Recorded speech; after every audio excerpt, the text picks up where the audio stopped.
You better get him fucking talking, dude. And the dogs will stop barking.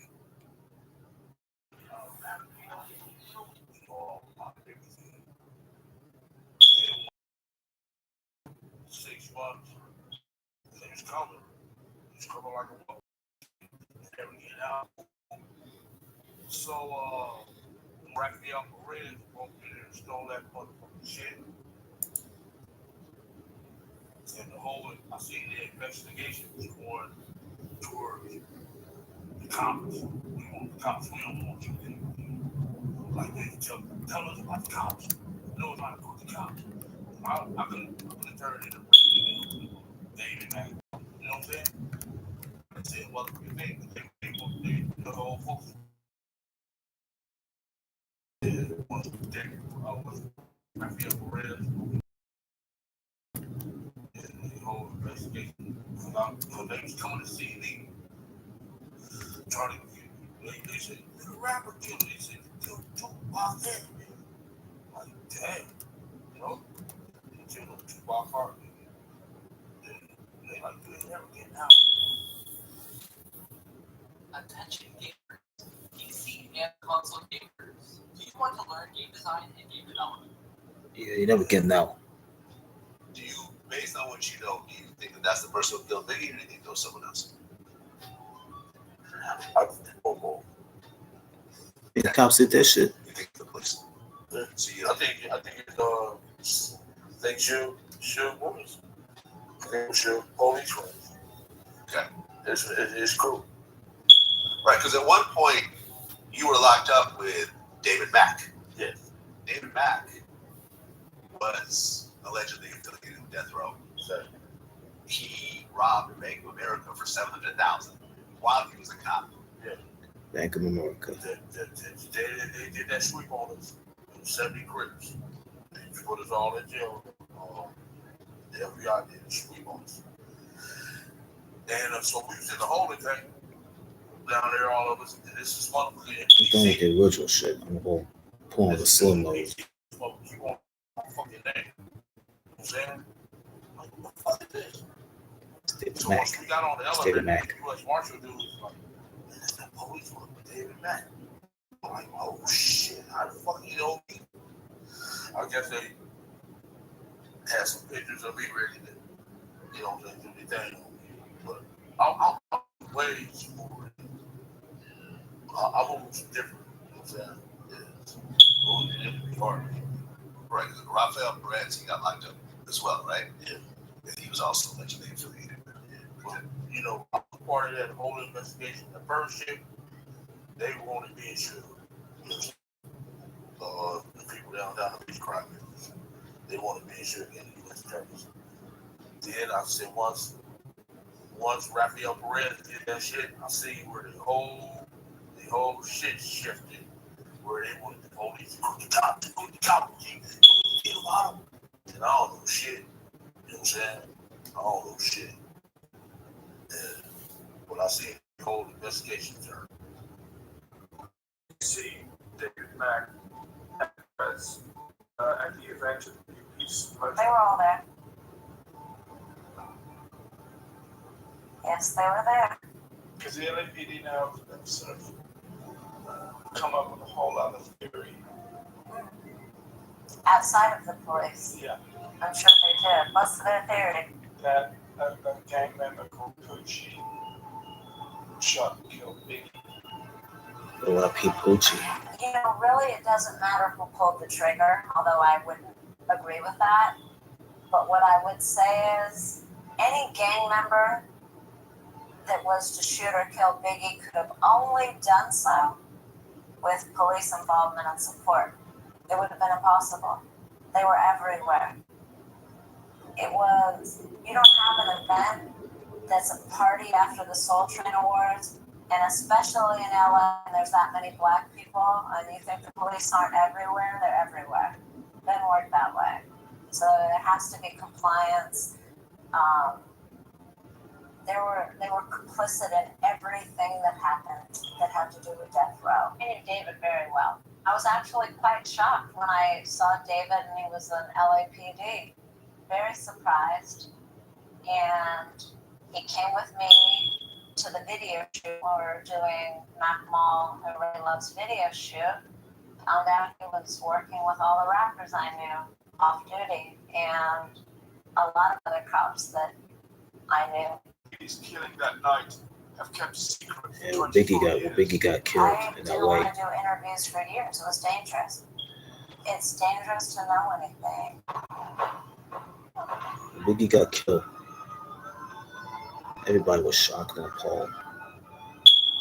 So Dr. had to call Biggie's mom and tell him that her son had died from gunshot wounds. They're all not on the force anymore, so I guess it doesn't matter. But Who would call? The LAPD did not welcome this FBI investigation and set up their own for evidence to counterattack Biggie Smalls' lawsuit. Greg Kading was the head of Operation Transparency. Yeah, so as Atlanta Wallace and them, they're fixing to sue the city of Los Angeles. came to a point where the LAPD realized, in civil court, just about anything can happen, and they thought it would be in their best interest to re-look at the case. Cops are already there. The city of LA prevented the lead FBI investigator, Phil Carson, from testifying in the trial. They said, They kept Phil Carson from testifying. You're looking into solving a murder that He involves was the lead FBI investigator, man. They tried to keep him from testifying at the trial. Because if Phil testifies, we got at least a 50-50 chance of losing a $500 million lawsuit.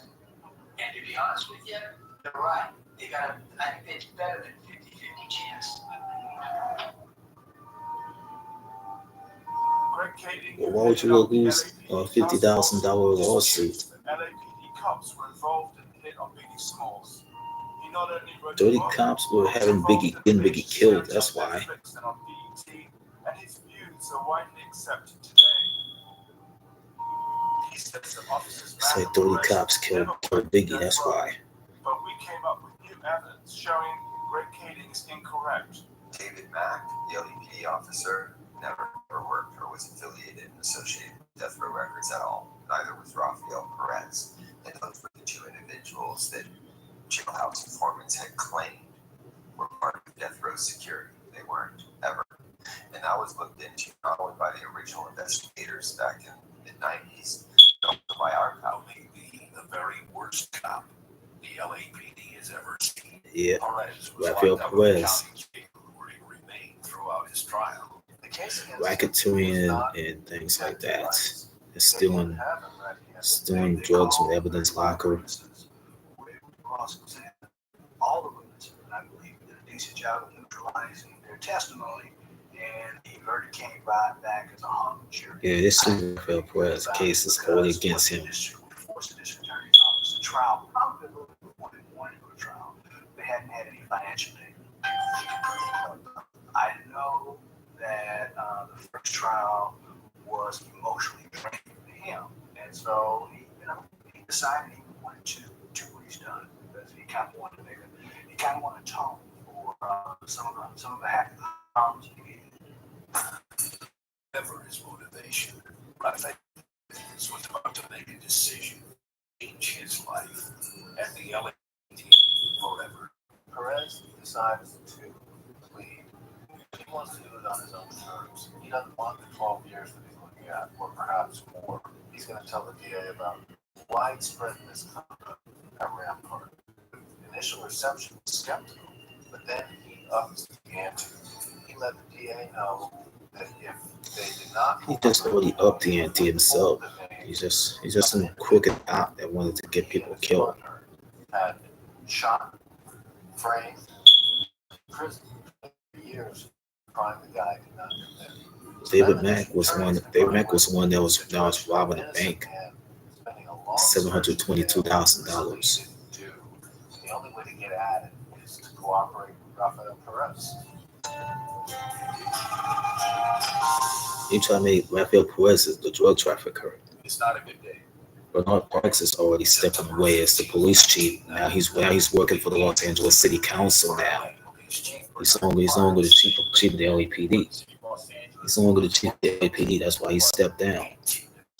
That's why Bernard Parks had stepped down from the LAPD as their police chief. So now he's working with the city as a city councilman. Within hours, one officer would overshadow the work of those 18 and thousands more. Now he's working as a city councilman for the city of Los Angeles. I think they're going to call Charlie back to take his place. So they're going to call Charlie back to take the place of Bernard Parks and grab a spot. For some reason, Obama didn't die. Rafael Perez said he planted a gun in the man. Ovando, who had no previous convictions, was charged and sentenced to 23 years. Man, I was going on that guy. That white dude. No remorse. He was in a wheelchair when he was tried because he was paralyzed as a result of the shooting. Ovando was released from prison. Yeah, he was paralyzed.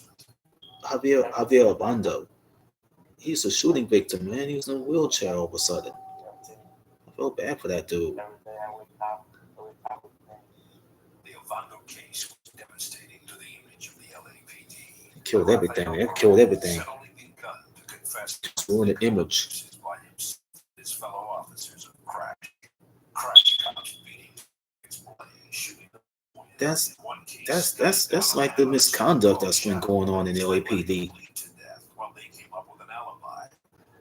I think they need to clean that shit up, bro. Even celebrated killings of the cop hanging out on Sunset Boulevard, not far from the police academy. There were more than 100 incidents.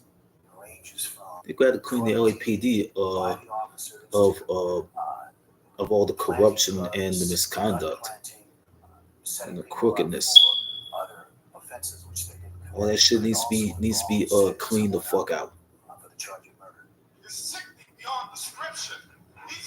Now, if it got somebody has something else to say about it, lives got stolen, killed by law enforcement. that we have rogue police officers, a rogue mayor. This is not a scandal.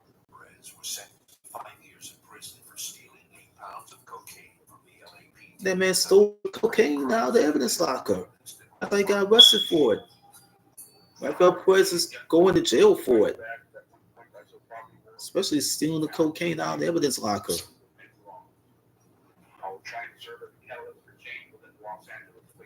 So he let them down. He failed to let them down. Save himself, protect his family, or serve humanity. His decision to talk was historic, and so was the statement he made. It's all over the newspapers. As of rigging the scene after an event, he done went and did it.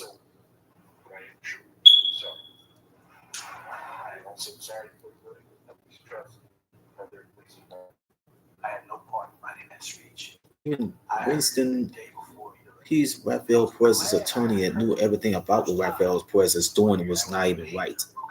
So he had to go read the statement.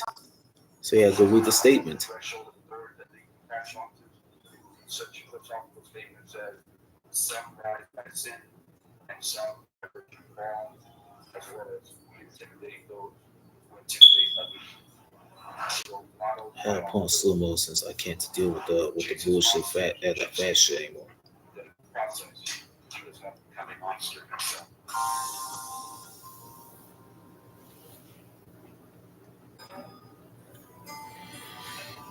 You create a monster.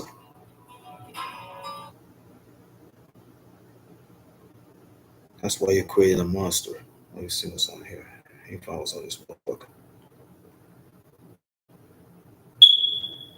Okay, Keefe D said something about Orlando Anderson. Watch this. Tupac was real cool. He was real cool. And the next time you see him, he on the thug shit like shit. He know he can't be touched at this time. I got 10, 11 motherfuckers gonna be around me all day, every day, and they ready to kill a motherfucker for me. So, right here telling me I can do what I want to do. I can cuss out any motherfucker I want to cuss out. I can spit on whoever I want to spit on. And ain't nothing gonna happen. There's no such word of repercussion. You know, when he put the mob on him, I definitely didn't like The mob tattoo. because I might put on him. My brother used to have the biggest arguments in the world. Why put the mob tattoo on a guy who's not even affiliated with a gang? There's a car shop right there. You know what I mean? He is a car shop with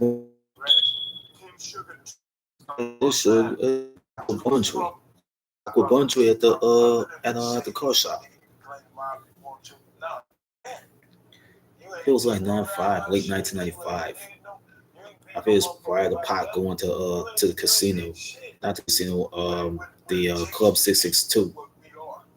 He was about to go perform that night. Tupac the homie, because Tupac got money. Now, fuck that. This means a lot more to me than Tupac.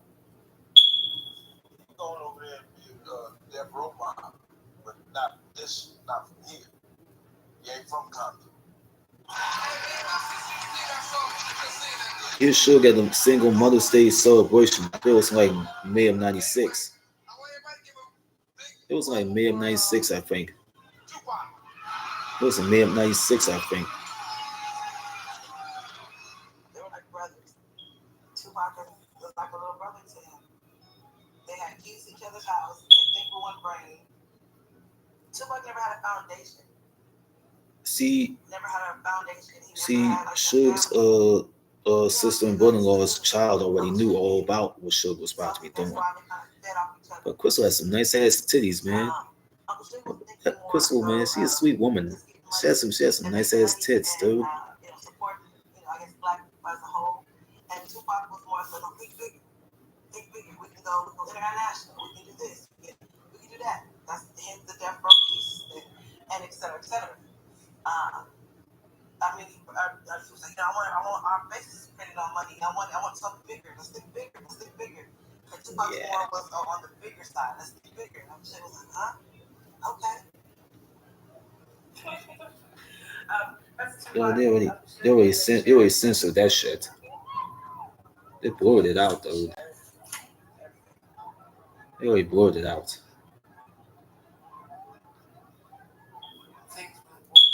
That would happen on Tubi version. They're not showing that shit. I always had that dark sense, and I was always seemed to be the one to kill the joy. I watched Last Man Standing. Trust me. Everybody wanted to be happy. When we watch Last Man Standing again, I will. I felt like they smoked too much weed. You know, the whole atmosphere. Got on the phone with my uncle. Told me he was about to get dressed and get to the bank. And you know, he had to clear this out with them about his account. He had too much going on that required a lot of logical, level-headed thinking, and he wasn't getting that. I was trying to give it to him, but he wasn't listening to me. I didn't know who to trust, and I didn't trust. They put the blur on it. I always seen the unblurred version of the documentary. As long as you're making money. Death Row made millions, yeah, but Tupac didn't see that money. First thing I noticed. Oh, it's David Kenner sitting there when he got this woman coming out with a bikini on. Nice ass though. Nice ass on this girl though. And I said to him, Tupac, that's a contradiction. You need your own lawyer. He needs one. He needs one. He doesn't need David Kenner, who was Harry O's ex-attorney. Up in the air, no accountability about his money, no accountability about what was being spent, what was being recouped. So that's why we were always asking, well, what that other picture was already been taken around the time when Pac was going to head to the casino or whatever. And the yellow Impala. That's the old 6'4" Impala, dude. Then a house. These cars weren't even in his name. No, Death Row cars. The Impalas belong to Death Row. The Hummer belongs to Death Row. It wasn't even in the name of Tupac Shakur. That was in the name of Death Row Records. It wasn't even in Tupac Shakur's name. Yasmin Fuller had already spoke about this. And basically saying, I know it's a problem. Okay, but I know what I'm doing. Yes. And it caused conflict. It caused conflict between me and him. It was a living nightmare. Yes, man. Then I'm not sure she could have aged a little bit. This thing had sounds. You know, Yasmin Fuller, she probably could have aged. What to the night Tupac was shot? You talk about September 7th, 1986. They got the dates mixed up. They're mistaking it for June. That's September 7th, 1996. Don't mistake it for June. Because nobody was in Tupac here. Whoever just been to us got the fucking dates mixed up, man. Pac ain't died no June. He died in September. Listen, you just put the ice. That's why I got it on slow mode. Now there's more Tupac trying to Meet the Blood Gang security member Mob James McDonald. Meet James McDonald. They call him Meet James McDonald, folks. They call him Mob James. Brother of the late Alton Bundrain McDonald. Well, later got killed outside of a gas station. Driving a black sport utility vehicle that belonged to Reggie White Jr.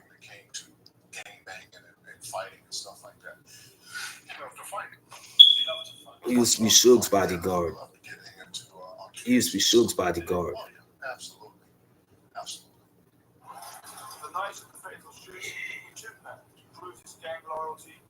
He was known for hiring an ex-Marine by the name of Frank Alexander. Where can you see that casino incident that happened and got everybody leaving the casino area? They left the casino area. Orlando boasted that he had shot Tupac. Frank, Tupac's bodyguard, was in the car behind. They left the casino area and they had to go drive off. He's obviously aware that bullets are coming through the car. He's being they could drive off to go to the hotel. A couple of times. Pac would have gone and changed some clothes. Born in Jersey. So where he got killed in the drive-by. The bullets came from the gun that Terrence Brown handed to Orlando Anderson. Passenger side. At that point, we pulled Tupac out and we laid him on the ground. And that's when the paramedics were taken over at that point. Did Tupac say he moved his arms from his side and he crossed them over his body as such and said, "I can't breathe." That was the last thing I ever heard him say. He probably said "F you" to Chris Carroll, who was a bicycle cop. Here comes Stanley Burrell, aka MC Hammer, coming out of that Hummer. So we were there for 7 days. The death row chain on. Everybody was outside the hospital. Danny Boy will tell you. He was an ex-death row artist. In the hospital, how he was. What's up? I said, Chain is gonna come. That was one of his favorite songs. Then he liked me. But the new Death Row Records was kind of like different from the old one.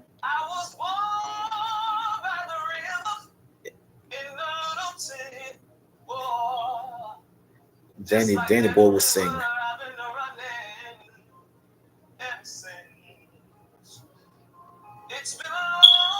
Well, Danny Boy was singing. This young prophet that came from God is gone forever.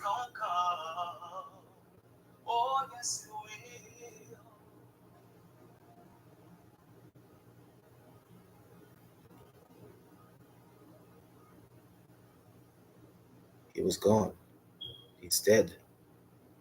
What do you see, Murder Rap? The book. Greg Kading, in his book Murder Rap, alleged alleges the shooting of Tupac coincided with Keefe D, Orlando Anderson's uncle, and the Crips. Yeah, there's Orlando and Keefe D in the picture. They come out there and look like He claimed they come out there and look like a bunch of mobsters, bro. something about They look like a bunch of mafia dons. and Greg Caden will tell you. And just He was the head of the LAPD task force. He knew all about the gang shit. And of course, KPD said that's the He problem. was a cop since the late 80s, early 90s. The man's from Canada. Essentially, it's like just whatever, just handle it. It was this war that Suge Knight had with Puffy Coons that cost Those two like friends. Those two like best friends, and all of a sudden they went to war with each other. You know what I'm saying? So we know. All of a sudden they went to war with each other in the fall of '95. They beefing. Why these guys so cool? They used to be cool, man. What the fuck are they both supposed to be cool? They both beefing. What the fuck are they cool for? They cool, man. All of a sudden now they beefing. The Hollywood world, the music industry. You know what I'm saying? So in the industry and everything. It's that Hollywood shit. Oh, they coming to get the gangbangers and the dope. Orlando Anderson is arrested in the police raid. Coming to get the gangbangers and the dope. Evidence.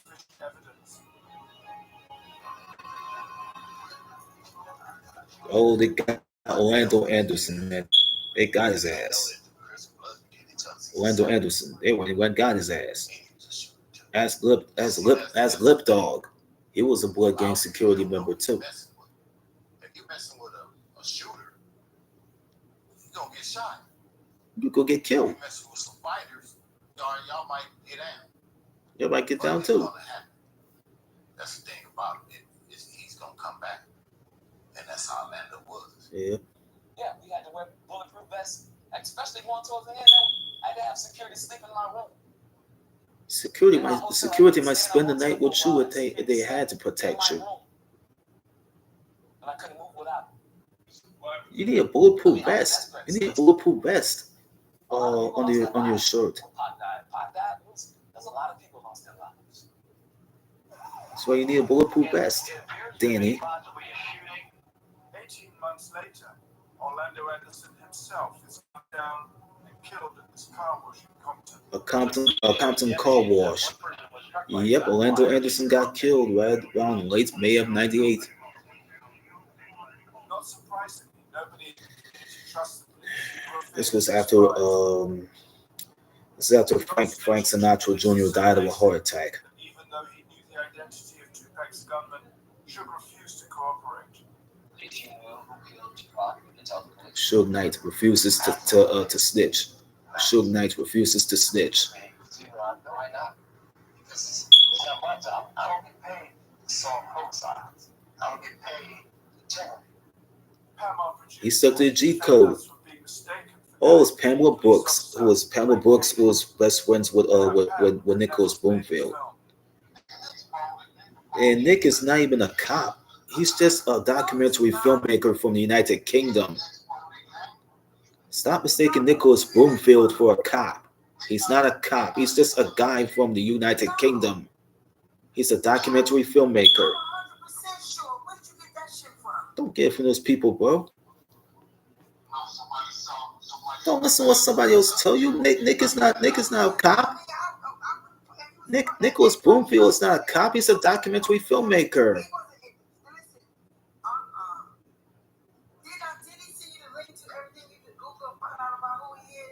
Broomfield is from the UK. He's a documentary filmmaker.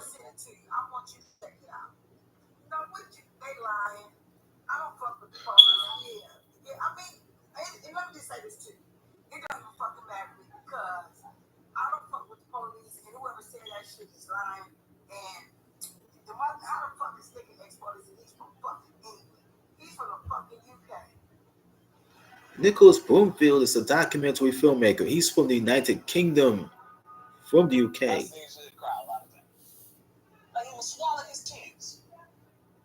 He couldn't shed those. And he started saying stuff like, what do you do when you ain't got real friends? What do you do when the people you love do you wrong? I had to fix the video, so I had to replace. And he would talk about it a little more, and he would turn around in the chair, would turn back around like about the third time he's crying. You know, and I knew that place was coming from. I seen it in his face. You can almost look in his eyes. That's how Suge got charged for parole violation. That was for the Orlando Anderson incident. That was from September 7th, 1996. So surprising this could happen to somebody. That's why he's charged for the parole violation, stemming from September the 7th, 1996. With the fight happening in the casino, and he got sentenced to like 9 years. They locked his ass up, and they stayed in prison. 9/7, early 9/7 was locked up for it. He was locked up for it. Early 9/7, late February of 97, he was locked up for it. His prison cell shows you everything. You should be able to make it on the streets. That's his attitude. So he didn't even have to tell me. I knew that's the kind of person that he is. Oh, they out there in the streets. He's not going to pay for you to live in Beverly Hills. And he's in the damn Los Angeles County Jail. So it felt like when he got locked up, we were locked up. For sure we was. When Suge Knight was sentenced to jail, that's when everybody went to jail. That's the attitude. That's the attitude about it. Lance, who was a death row engineer, he knew of the controversy. You hear his voice on the Battle for Compton documentary. You hear his voice on it. But underneath, pedaling like, oh shit, I hope I don't drown. You know what I mean? Same He explained about how Tupac would put a hole in the wall with his fist. And they saying how corny Snoop is, and how Snoop will take on to do a song, and then he's saying Pac was gonna pay Nathaniel Dwayne Hill's child support, shit, everything else. Wow, jail. He's just so pissed off. You know, he just lost his friend. And Suge was already in jail for the incident regarding the casino thing with Pac beating up a Crip in the lobby. Somebody had to go after Tupac. I truly believe that. So somebody would have to die. It's way serious now. It's way serious now. Y'all done cut the head off the chicken. So we got to do the same thing. The more unstable connections, we're gonna keep it in slow mode. Is repercussion, revenge. Somebody got to do something. Something got to happen, because if nothing happen, then you have everybody and their mama from everywhere trying to get at you, because y'all sit back and let Tupac get killed. So it had to be something. Let's get back to the JB Doghouse radio show. That was on Wild 107.7. Wild 107.7. This is Biggie's last interview before he got killed. 4 days before that, but rest in peace to Christopher George Latour Wallace, aka Notorious B.I.G., aka Biggie Smalls, aka MC Questin. Ask Douglas Young. He was an ex-Death Row Records promoter. He knew all the stories that went down about how Tupac was. Tupac was like some arrogant little idiot, this, that, and other. Grumbling happening in LA. Like these things got a lot of nerve. They just think they gonna just come out here. But Doug looks completely different from who he once was on the Welcome to Death Row documentary. But he looks different on the Last Man Standing documentary.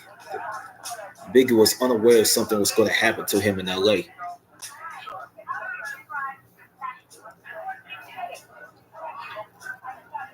Oh, he's comfortable? He's comfortable. Theorists about the shooting of Biggie Smalls agree that Suge night ordered the hit from prison. Then the night of the Biggie Smalls murder.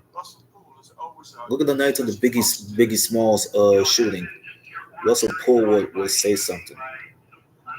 If you see something, say something.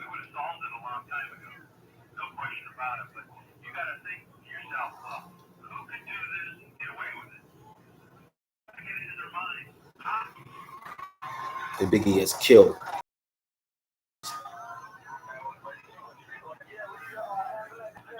There you can see it. You can see the truck right there when it went through a stop.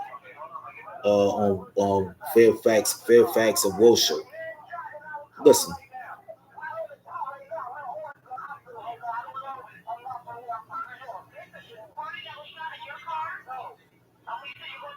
Cadillac.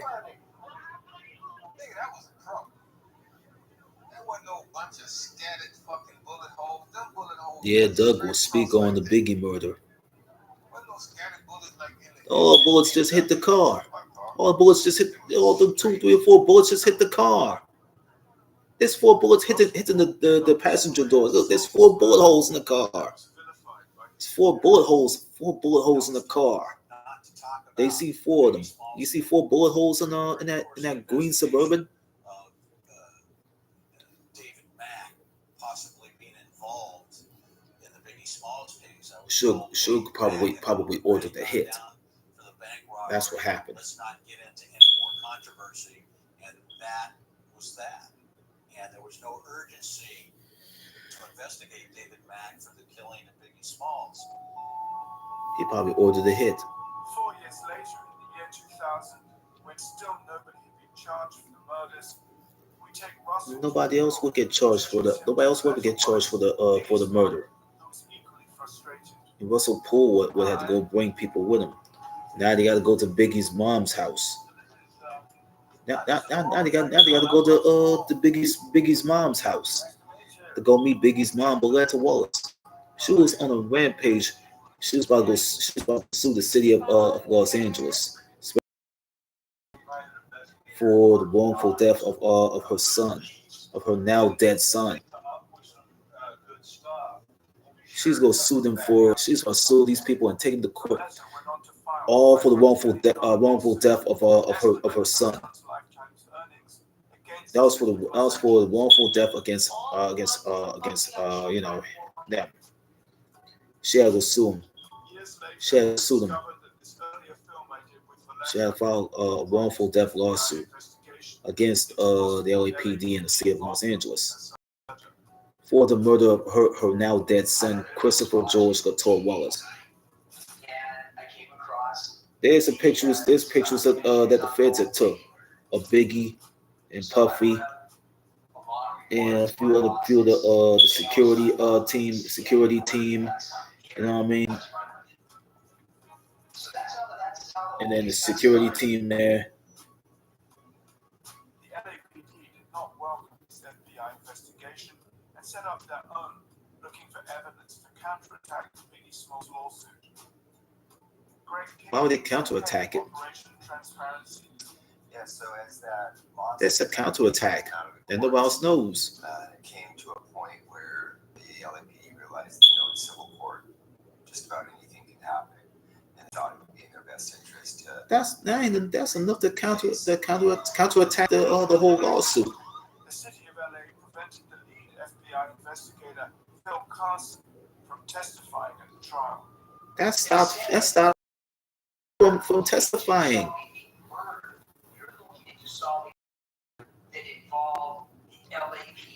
But Phil's gonna have to back off until the lawsuit needs to be finished. And these people took the L because of Philip Carson trying to testify. Greg Kading, who headed up the LAPD task force, disputes that LAPD cops were involved in the hit on Biggie Smalls. He not only wrote a book, but was involved in a major series on Netflix and on BET, and his views are widely accepted today. He says that officers Mack and Perez never worked in death row. I gotta do a double whammy. Came up with new evidence showing Gotta do a double whammy, man. Look. David Mack, Yale PD officer, never ever worked or was affiliated, associated with Death Row Records at all. Neither was Rafael Perez, and those were the two individuals that jailhouse informants had claimed were part of Death Row security. They weren't ever. And that was looked into not only by the original investigators back in the mid-90s, but also by our task force. Yep, that's David Mack. Officer David Mack was apparently a The blood. charismatic and social He's guy. already been wearing the same crimson red suit that Suge Knight was wearing too. I knew David very well. I was actually quite shocked when I saw It's like David. indicates of the LAPD. Very Pyrus. surprised. And he came with me to the video shoot when we were doing Mac Mall and Ray Love's video shoot. Well, they both came to the video shoot, and Tupac was already at the shoot. He was directing Mac Mall's video. Ray Love was already been featured in it. But he's not featured in it. He was made a cameo in it. You know, in Stretch. And a lot of other cops that I knew. Here comes Suge standing right next to Fat Joe. It's Suge Knight and Fat Joe at a show. I don't think they just meet up. Many times they just meet each other. They met each other once. C-Style would say something. He was a Crip bodyguard and producer for the dog pound.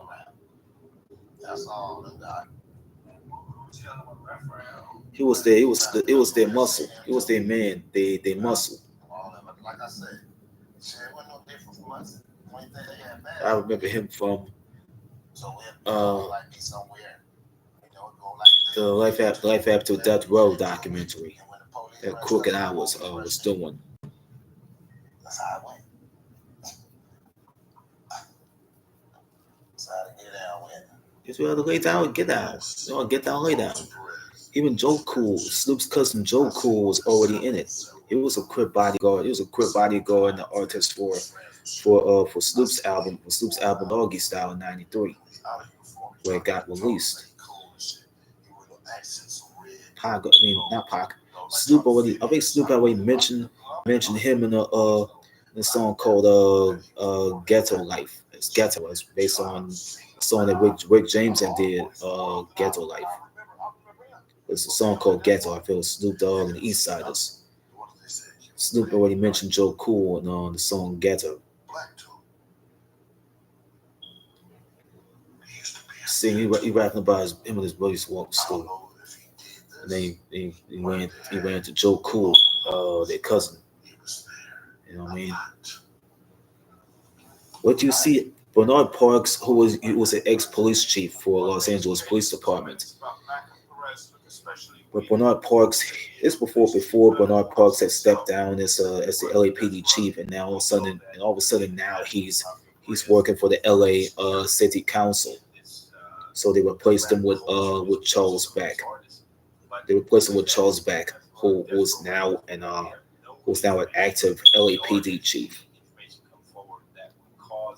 Us to believe that neither one of them are suspects. If in our continued investigation we uncover facts that we can prove, then we will continue moving forward to clear that case. But until then, what we've seen so far is merely undocumented speculation that has not led to any significant leads. It would appear that Police Chief Bernard Parks should have been well acquainted with Mac and Perez, according to Xavier Jimenez. One of the most shocking things in that board of rights that I've ever done over 30 years was there was a photograph of Rafael Perez and David Mack, were the two police officers that were Let me get to the thing. and a woman standing in the middle. They were all dressed in red from head to toe. The hat, whatever, which is the color of the blood gangs. There's the Crips, and their clothes are blue. And so these guys were dressed in red. And they were standing behind the table. There was a cake that said something about Blood's Rule or something like that. And I was startled because I recognized the woman. And it was the daughter of Police Chief Bernard Parks, who it appeared was a Blood gang member. That's incredible. Yeah, tell me about it. This is Bernard Parks. That turned my two partners. He was born after my grandmother. He used to be a police chief. He used to be a police chief. Now he's an LA City Council member. All his pictures. There's pictures of him. He was working for the LA City Council now. He's no longer the chief of the LAPD. I think he stepped down in the 2000s because he had a job with the city council, because I think that he might be replaced by he was replaced by whoever I think whoever took his place. I know whoever took his place though. I don't know who's going to take his place. Charles Beck probably gonna step in. Let me Google Charlie Beck. Let me Google Charlie Beck.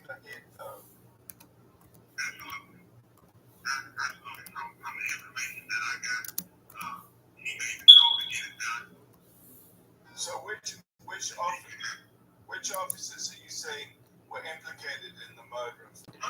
Oh, he's another retired police chief. He's another retired police chief. Goddamn, he's another retired police chief. Fuck.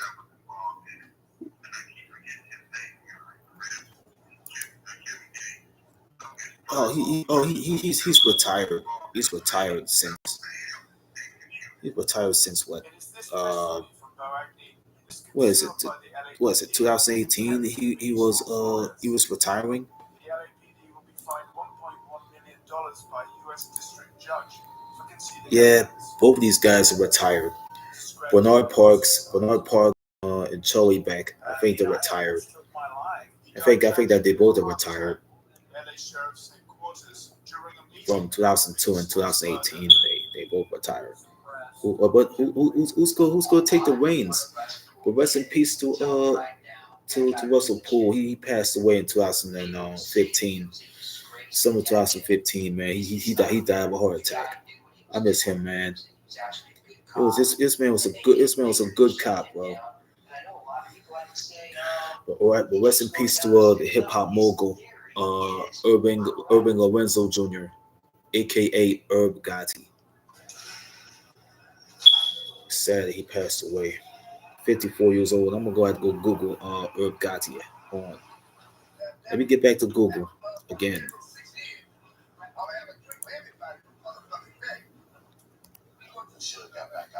Let me go Google Herb Gotti.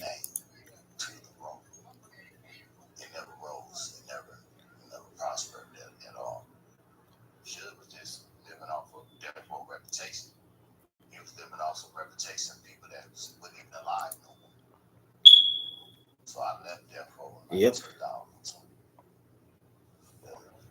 Herb Gotti, born Urban Domingo Lorenzo Jr. in Hollis, Queens in the early 70s, but he was christened by Sean Jay-Z Carter after contributing to release and the production of Reasonable Doubt in 1996. After the mafia boss John Gotti, henceforth known by this man, John Gotti's been dead since 2002. In infirmary, I think it was in the jail hospital. Henceforth known by the new moniker, Gotti worked in the A&R for Def Jam, signing the likes of DMX, rest in peace, executive producing his debut album, There's Dark and Hell is Hot, while continuing to moonlight as a producer. For the likes of the late Old Dirty Bastard and the likes of Foxy Brown still alive, Leo Cohen, who used to be the chief executive for Def Jam, toasted to Gotti's success by giving him and his brother Chris their own record label, that's Murder Inc. That company's first signing and flagship artist was Jeffrey Ja Rule Atkins, whom they often paired with a singer such as Christina Milian, cementing with the hybrid R&B rap style. that dominated airwaves from the turn of the millennium. In the late 1990s, Gotti enlisted Ashanti as an in-house songwriter and guest vocalist, eventually promoting her to featured artist status on the smash hits like the 2001 single Always on Time. Her self-titled debut album followed in 2002, earning Gotti the Best Contemporary R&B Album Grammy Award for his co-production with. But within a year, Murder Inc. was felled by a federal indictment. Gotti and his brother Christopher Lorenzo, aka who had to be Chris Gotti, were later cleared of all the charges, and they struggled to return to chart dominance after rebranding as the more controversial The Ink. Man, Herb Gotti, man, he had passed away on February 5th. He died on February 5th. He died on my grandfather's birthday, man. My grandfather was about to turn 85, and then Herb Gotti died on that man's birthday. It's like the Cinderella story. Rest in peace to Urban Domingo Lorenzo Jr., aka Herb Gotti. Born June 26, 1970, died February the 5th of this year. Rest in peace, Herb.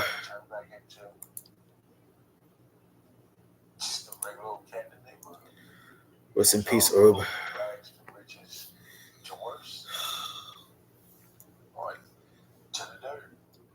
50-some minutes, I can crush this shit. I waste 2 of my videos to go replace it with this. Yep. Elton McDonald was murdered while he was in that black SUV that belongs to Reggie Wright Jr. Now Reggie had to go speak on why now Reggie found out why did Bunbury die in his truck? Why would Bunbury die? Why Bunbury died in Reggie's truck? I've seen the scene so many times. I've seen what happened. And James wasn't even mad at Reggie. James was mad at Suge. He was mad at Suge. He wasn't even mad at Reggie. Now see, James is gonna think that Suge had Bunbury killed by sending Reggie to do his dirty work. I had to go out and live like that. So seeing my brother, it was so different. It's like I had to step outside myself. Step outside if you want to. Step outside and you see what happened at the Shell gas station. Your brother was dead, James. I had so much anger. Was dead. It's nothing you can do, man. He's gone. This bro talking about it. Every time they mention his name, I get choked up.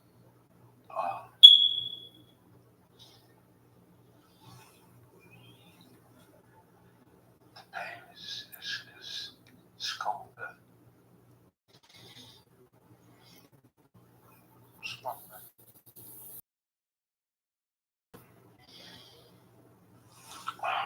Oh, don't cry, James. You're gonna be okay. You're gonna be okay. You're gonna be okay, man. It taught me about it. It gave me a better understanding of my self-destruction, what I was doing to others. I know somebody right now that they feeling the same way about their brother. You know what I'm saying?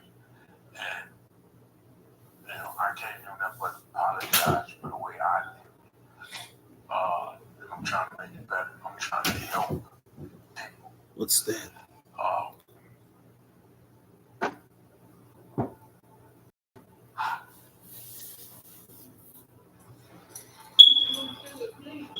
Suge's in jail. Suge's in jail for the hit and run. Karma's a motherfucker. and the death of Terry Carter, who was a manager of heavyweight records. Especially when you sit in that damn single, you're gonna think about every one of those guys that's dead. Compton drive over Compton fast food restaurant. You're gonna think about it. All of these guys that lost their lives. Go back to Biggie, but wait till you see what happened with Tupac, and what happened with Tupac and Biggie in 1993. They're about to go doing this freestyle shit. Freestyling, that's what they do, that freestyle shit.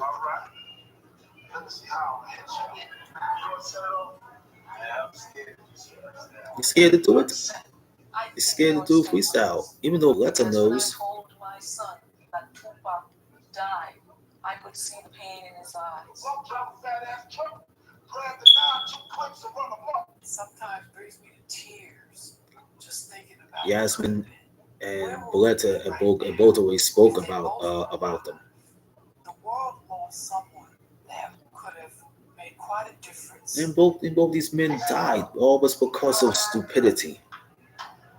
They were East and West. Oh man. Oh.